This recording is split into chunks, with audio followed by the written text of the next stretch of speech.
Je suis Diane Seri, guide de voyage intérieur, et avec toute l'équipe des thérapeutes hors du commun, nous sommes là pour t'aider à retrouver confiance en toi, à libérer ta créativité, à vivre la libération dont tu as besoin pour retrouver ta véritable identité et rêver de nouveau. Nous réveillons le phénix qui sommeille en toi. Rejoins-nous vite pour te sentir exister un peu plus chaque jour. Au cabinet Liberté Sens, on propose de nombreux ateliers et également des formations. Et je vous présente Magali Enaf et Corinne Brune qui vont vous présenter les bases de la psychogénéalogie pour vous aider à vous libérer des poids familiaux. Déjà bonjour, je m'appelle Magali Enaf, je suis thérapeute en psychogénéalogie et en soins énergétiques et maître Reiki aussi. Alors je suis Corinne Brune et je suis thérapeute en psychogénéalogie et aussi en soins énergétiques et seniors. Bonjour Magali. Bonjour Corinne. Dis-moi, qu'est-ce qu'on fait aujourd'hui? Eh bien aujourd'hui on va faire de la psychogénéalogie. C'est quoi la psychogénéalogie? C'est quoi la psychogénéalogie? C'est une approche dite transgénérationnelle qui a été apportée par Anne Ancelin dans les années 70 et qui permet une approche qui consiste à rechercher chez nos ancêtres et dans leur vécu tout ce qui a pu influencer notre propre vie, ta propre vie, et tes choix de vie, choix de métier, et aussi même tes blocages, ou tes peurs, ou tes phobies, etc. Parce que du coup, généalogie, moi je comprends. C'est l'arbre généalogique. Ça va. Jusque-là, on en a tous un peu fait dans notre famille. Mais alors, le lien psycho et généalogie, eh bien, c'est quoi? C'est faire parler ta généalogie. La généalogie sera basée sur un arbre généalogique, qu'on appellera le génogramme, c'est le terme technique. Mais on ira chercher tous les aspects psychologiques, psychanalytiques, et puis plus en profondeur, on ira chercher toutes les, les approches psychologiques et psychanalytiques. Dis-moi Corinne, comment on démarre ça? Eh bien, on démarre tout simplement par un arbre généalogique. Est-ce que tu as envie de le dessiner? Bah ouais, on y va. Allez, j'ai tous les crayons pour, on est parti. Tu commences par te dessiner toi. Alors, tu es une femme, donc c'est codé. Ouais. Les femmes sont exprimées, sont écrites dans des ronds. D'accord. Alors, tu vas faire un rond. Donc, tu vas écrire ton prénom. Ok. Et ta date de naissance. Allez, vous aurez le total. Voilà, vous allez tout savoir. Vous allez tout savoir sur moi maintenant. Est-ce que tu as des frères et sœurs? Oui, j'en ai deux. Une devant et une derrière. Deux sœurs. Donc des ronds. Dis-moi, on les relie vous toutes. Êtes, voilà, vous êtes du même père? Non. De la même mère? Non. Non. Donc tu es relié à quelle sœur? À ma grande sœur. On a la même maman et le même papa. Voilà. C'est alors ça. Les hommes sont dessinés dans des triangles. Ah ouais, j'avais un métro d'avance. Voilà. Donc ils étaient mariés double trait. Ouais. Ok. Donc là tu as une demi-sœur. Oui, si j'ai bien tout à compris. fait. Donc il y a un autre géniteur avec ta mère. Bon, on va mettre les prénoms de tes sœurs pour être sympa. Ouais. Elles vont se reconnaître. Je vous passe la date de naissance. Ouais, mais c'est ça.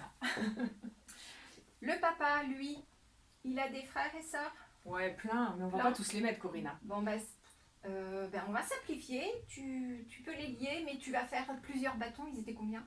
Oh, ils étaient 7 ou 8. Bon, tu fais 8 bâtons. Après, vous pourrez... La maman, frère, sœur. Frère. Voilà. Et donc, je remonte encore. Relié, voilà. Il y a les mariages et les grands-parents au-dessus.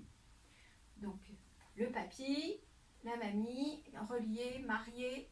Oui, double trait, c'est ça. J'ai tout bon. Là aussi. Là, il est là. Ok. Là, comme c'est ta demi-sœur, on n'ira pas chercher les grands-parents du côté là, mais ton père, lui, il a des parents. Lui aussi. Hop. Et hop. Vivants, tous? Non. Après, vous mettrez les prénoms et les dates de naissance et de décès. Donc là, il faut qu'on rajoute à chaque fois, c'est ça? Voilà. Tout ce qu'on sait en tout cas. Moi, je sais pas tout. C'est pas grave. Pour le moment, c'est pas grave. C'est parce qu'on va travailler sur les liens et sur les codes et les croyances. Ok, donc, ça marche. pour le moment, c'est pas trop important. Et du coup, quand j'ai fait ça, Corinne, à quoi je comprends que c'est lié à moi? À quoi c'est de la psychogénéalogie là? Alors déjà, tu vas t'entourer parce que tu veux travailler sur toi, Ouais, pas ok. sur ta sœur, parce que Je mets un carré autour de moi. un carré autour de toi, de couleurs, c'est sympa aussi. Ça permet de t'identifier Ouais. parce que là, tu vas travailler pour toi. Ok. Pas pour ta sœur parce que ses ressentis seront peut-être complètement différents des tiens. Là, tu veux travailler pour toi.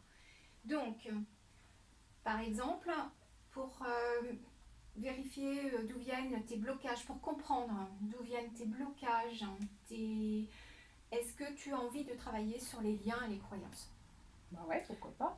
Alors moi, je sais pas trop la tes différence codes, entre code et les croyance. croyances.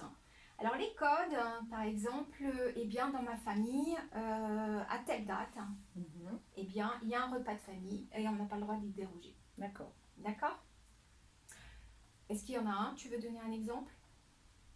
Alors moi, j'avais déjà fait ça avec quelqu'un d'autre Ouais. et on avait repéré effectivement que chez mon grand-père, il y avait une croyance, je crois, mais tu vas me dire, qui était qu'on ne peut Code. pas entreprendre, mais qui n'a jamais été nommé en tant que tel. En D'accord. fait. Lui, il n'a jamais Donc réussi ça, c'est une croyance. par exemple, il voulait avoir un restaurant et il n'a jamais passé le cap.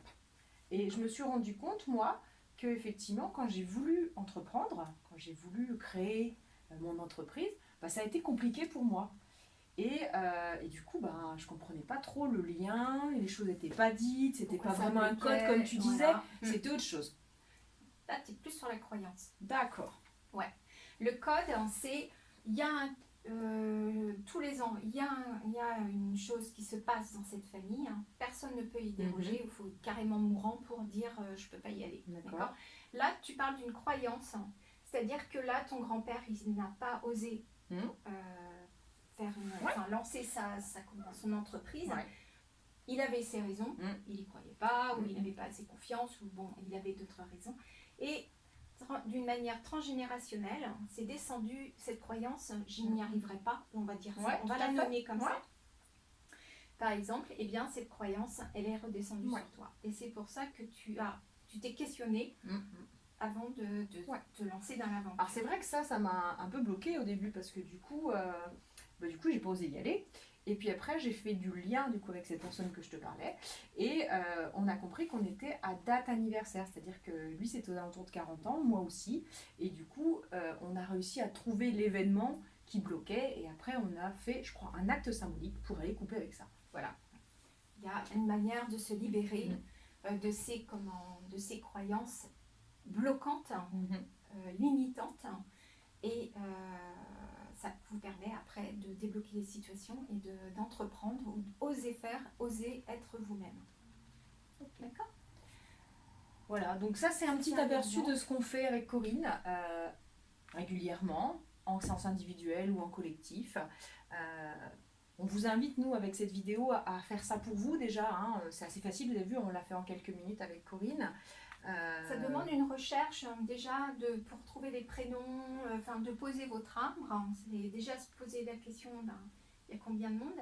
Et il y a comment aller voir, aller demander, questionner votre famille sur l'histoire de famille. Par exemple, là, il fallait savoir que ton grand-père avait eu ce questionnement et cette hésitation. Si tu n'avais pas eu cette info, tu serais resté avec ton interrogation. On aurait certainement trouvé autrement. Mais vous auriez trouvé de toute façon par un autre biais les origines. Voilà, donc ça c'est simple à faire. On vous invite à le faire pour vous, avec les mémoires et les informations que vous avez. Et puis après, en fonction de ça, on peut aller un petit peu plus loin. Nous, on va souvent un peu plus loin dans les ateliers, dans les formations qu'on propose. Parce qu'on propose d'autres outils aussi. Voilà. On travaille autour du prénom. Il y a aussi d'autres outils, le prénom, vous avez trajectoire de vie, et puis l'atome social, plein d'outils qu'on connaît en psychologie, voilà. Et qu'on pourra explorer peut-être dans d'autres vidéos. Mais en tout cas, aujourd'hui, ça nous tenait à cœur, à Corinne et à moi, de vous montrer ça. C'est un bon début.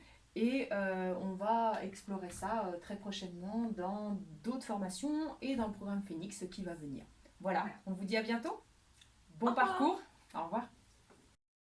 Au cabinet Liberté Sens, nous proposons chacune des ateliers pour partager notre spécialité avec vous. Et nous avons également, en parallèle, mis en commun nos connaissances et nos outils pour créer des ateliers qui s'appellent les ateliers Phoenix, les ateliers du programme Phoenix. Et vous nous retrouverez du coup 5 thérapeutes. Vous retrouverez Séverine Aleno, qui fait de la libération émotionnelle par le chamanisme et par le voyage chamanique. Magali Enaf, qui fait de la psychogénéalogie et du Reiki. Corinne Brune, qui fait de la psychogénéalogie et des soins énergétiques. Emily Hawkes, qui fait de l'art-thérapie. Et moi-même, votre guide de voyage intérieur, qui est spécialisé en programmation neurolinguistique, en hypnose et en voyage, justement, intérieur. C'est vraiment ça.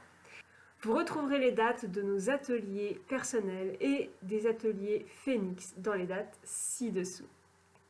C'est le programme Phoenix. Voilà. Rejoignez-nous vite, on vous attend.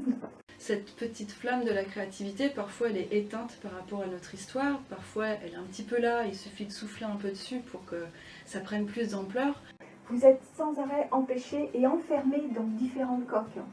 Et donc vous ne pouvez pas rayonner et votre relation aux autres est impossible. C'est-à-dire lâcher prise, aller vers des états de conscience modifiés pour pouvoir lâcher complètement et aller vers des choses méconnues souvent de nous-mêmes. Le fait d'être en état modifié de conscience, ça nous permet de complètement laisser le mental de côté. Parce qu'il y a eu un moment où vous étiez aligné avec votre vie, puis il y a eu des incidents, des blessures, qui ont fait que vous avez dévié de votre chemin, et de savoir mieux qui vous êtes vraiment, et de vous sentir exister pour vous-même, pas pour les autres. Votre mission, c'est quoi? Eh bien, votre mission, ça va surtout d'être bien sur cette terre, incarnée avec ce que vous êtes, avec ce que vous voulez montrer aux autres et à ce que vous voulez être.